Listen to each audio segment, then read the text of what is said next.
Thank you, Madam Toastmaster. Good evening, fellow Toastmasters and guests.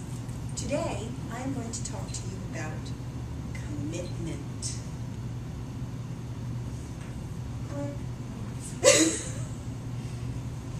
Oh, not that kind of commitment. The commitment that you made to yourself and to this club when you submitted your Toastmasters application. Let's take a minute and look at the definition of commitment. Commitment is a noun. Yes, commitment is a noun, a pledge, a promise, or an obligation. A promise. Did you know Toastmasters has a promise to commitment? It is the standards set for us and our responsibilities to ourselves and to our Toastmasters Club. Marie, thank you Marie, has given everyone a list of the promises, and if you would turn them over now, that would be perfect. There are 10 promises. Toastmasters has broken them into 3 categories. The first category is participation. Number 1, attend club meetings regularly.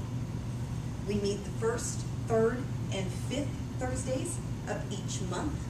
That's one reason I chose this club. It wasn't a weekly commitment. Obviously, things come up, you can't attend, you're ill, that's understandable.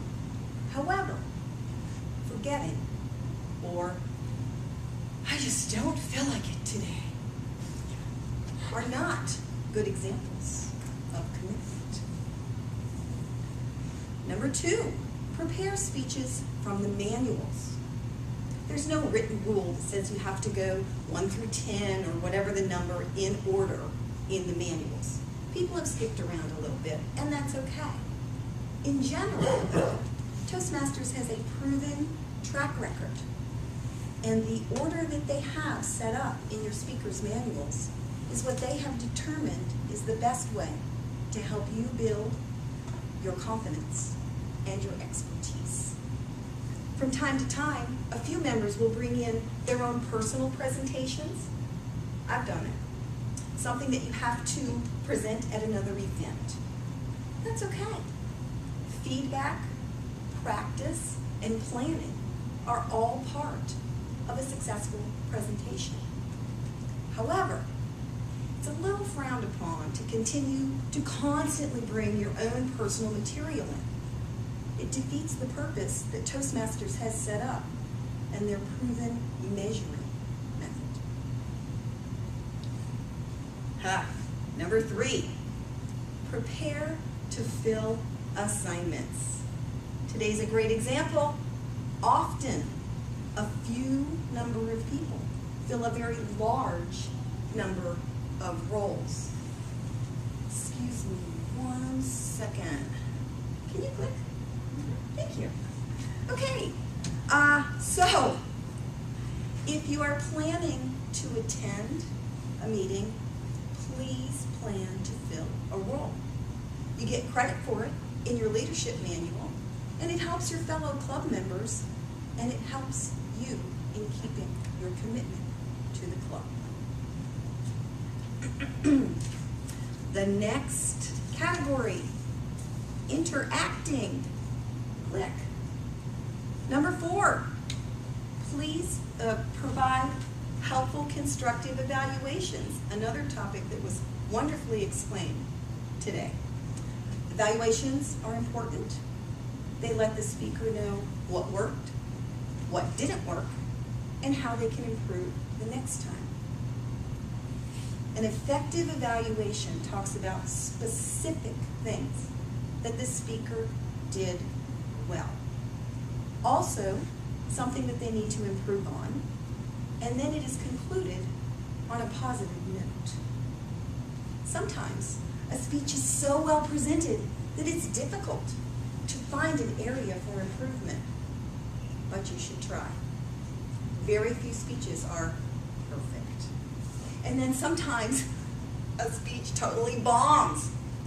But we want to encourage the speaker. So stick to the proven method of praise, improvement, not criticism, and praise. A nice positive sandwich goes down very easily. Number 5, promote a positive, friendly environment. This particular promise speaks to arriving early, mingling with your fellow members, and greeting everyone who walks in the door, and especially guests. I do want to thank you guys in keeping that part of our club going on. With my new job, I am arriving just on time with very little time to mingle. So I am appreciative of everyone who can arrive early and fulfill this promise. Obviously, if you're filling a role, you need to try to get here early so that you're prepared when the meeting is ready to begin. Serve as an officer. Number 6. This is a big one. Being an officer at the club level, it's not that difficult. It does require a time commitment. As much as it may seem that this club runs all by itself, it doesn't. There are things that need to be done, and people need to do them. We will be holding officers' elections in June for our next upcoming Toastmasters year. While I believe that most of the people who have filled officers' roles will fill them again if need be, new members in new roles bring fresh ideas, and that's almost always a good thing. Club members are welcome at our officers' meeting. Our next officers' meeting will be the first meeting in February. Plan to stay after, hang out, and see what each officer does in their role. Perhaps you will consider serving as an officer next year. Number 7, be respectful and courteous to everyone. This kind of ties back into providing a friendly environment. Guests have described our club as being a formal yet friendly, encouraging club. Yes. We are doing this very well. And of course, being in a positive and respectful environment, it encourages guests to return. Our last category is club quality. Number 8, bring guests. Bringing guests has many benefits. Marie, thank you for bringing that up earlier.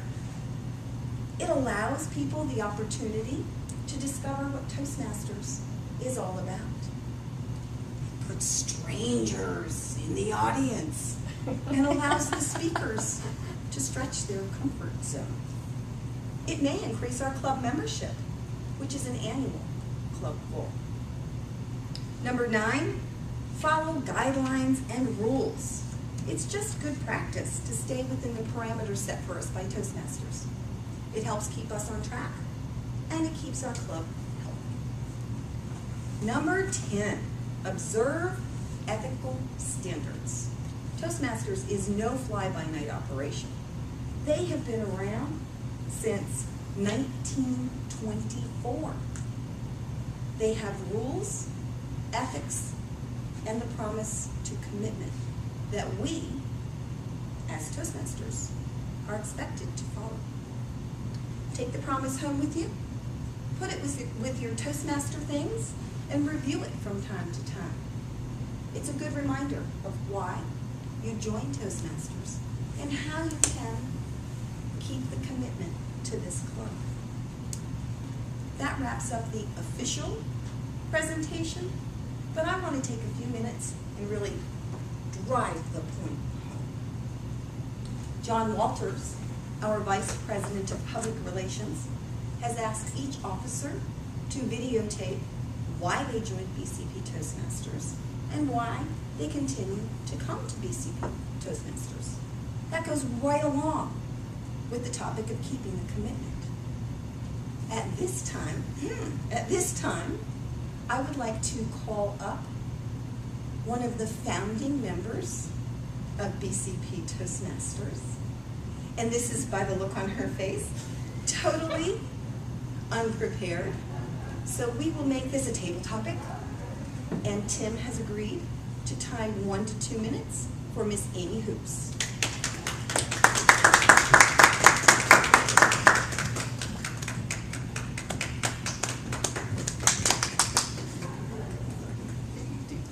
Thank you, Madam President, and thank you for inviting me up here today. So Amy, I've got 3 questions. Okay. Because we're keeping it 1 to 2 minutes at a table topic, so it's a topic of my choice. Question? No.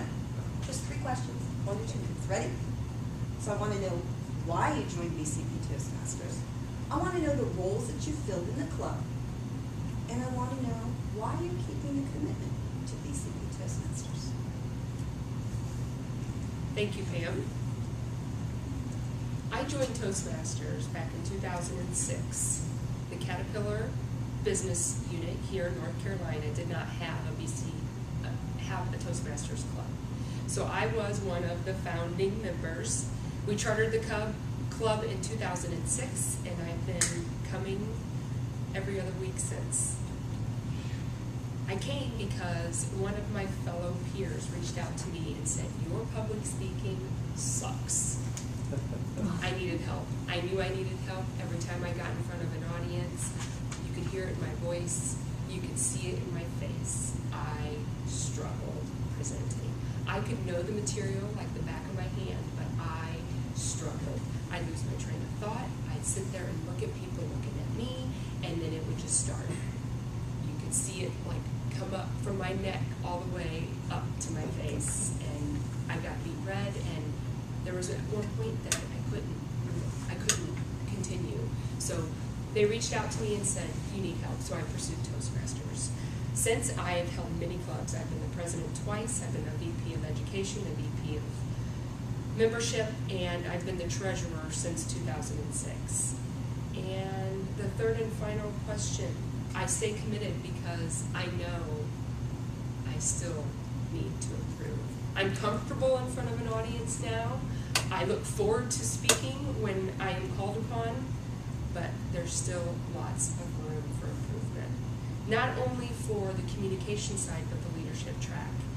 As a supervisor and a manager now, I lean on the Toastmasters evaluation process to evaluate my employees, and it has done wonders for me as a manager and an employee. And I'm often asked to be the Toastmaster of meetings during our professional lineup, so it's been very, very rewarding over the past several years, and I owe it to Toastmasters.